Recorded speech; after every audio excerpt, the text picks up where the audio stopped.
Assalamualaikum warahmatullahi wabarakatuh. Bismillah wassalatu wassalamu ala rasulillah amma ba'du.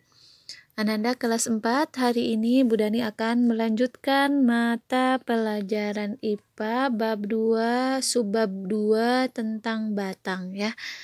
Minggu lalu Bu Dani sudah menyampaikan mengenai tentang akar ya. Berikut adalah bagian-bagian batang dari tumbuhan dikotil dan monokotil. Sudah pernah dibahas ya, apa itu dikotil, apa itu monokotil di pelajaran kelas 2 dan 3 kalau nggak salah ya. Silahkan kalian buka-buka lagi buku mata pelajaran IPA-nya ya. Nah, kita bahas satu persatu dari tumbuhan dikotil dulu ya, batang dari tumbuhan dikotil. Baik, mari kita bahas satu persatu bagian-bagian batang. Batang yang pertama adalah batang dikotil. Kalian bisa lihat juga di halaman 68 ya, yang lebih lengkap daripada di video ini. Di video ini tidak ada keterangan empulur. Empulur itu bagian yang tengah ini ya.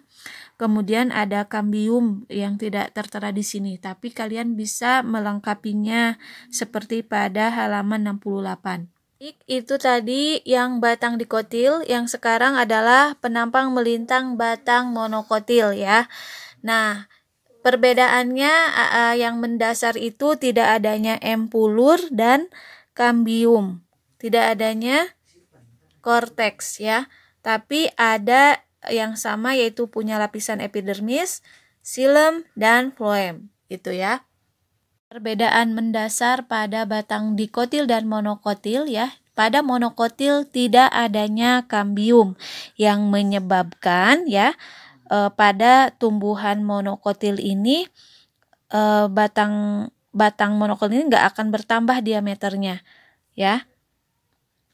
Contohnya itu tanaman monokotil itu adalah jagung, kecil kan batangnya ya, pisang, anggrek gitu ya. Baik, kita beralih ke fungsi batang ya, bahwa yang pertama batang berfungsi sebagai tempat melekatnya bagian-bagian tubuh tumbuhan, tempat melekatnya daun, buah, dan bunga. Fungsi selanjutnya yang kedua adalah mengangkut air dan zat hara dari akar ke daun. Floem atau pembuluh tapis berfungsi mengedarkan zat makanan atau hasil fotosintesis dari daun ke seluruh tubuh tumbuhan. Nah, bagian silemnya itu pembuluh kayu berfungsi mengangkut air dan mineral dari akar ke daun. Jadi nih, floem dan silem itu berfungsi mengangkut zat hara dari air. Fungsi yang ketiga adalah sebagai tempat pertukaran udara, biasanya berlangsung di lentisel. Yang fungsi selanjutnya adalah sebagai alat perkembangbiakan ya. Ingat, perkembangbiakan suatu makhluk hidup itu adalah untuk melestarikan keturunannya ya. Nah, contohnya tanaman di cangkok seperti ini ya. Kemudian di setek, kemudian di okulasi, yaitu sebagai alat perkembangbiakan. Batang sebagai alat perkembangbiakan. Fungsi batang yang terakhir yang selanjutnya adalah sebagai tempat menyimpan cadangan makanan. Contohnya ini adalah ketela rambat ya, kemudian kentang, kemudian sagu. Baik, kita berlanjut ke bentuk batang. Ada 3 jenis bentuk batang. Yang pertama batang lunak, yaitu tumbuhan berbatang basah dan berair, misalnya batang tanaman bayam ya. Yang kedua adalah batang keras atau berkayu, misalnya batang pohon mangga atau jeruk. Nah, biasanya ini jenis tanaman dikotil ya.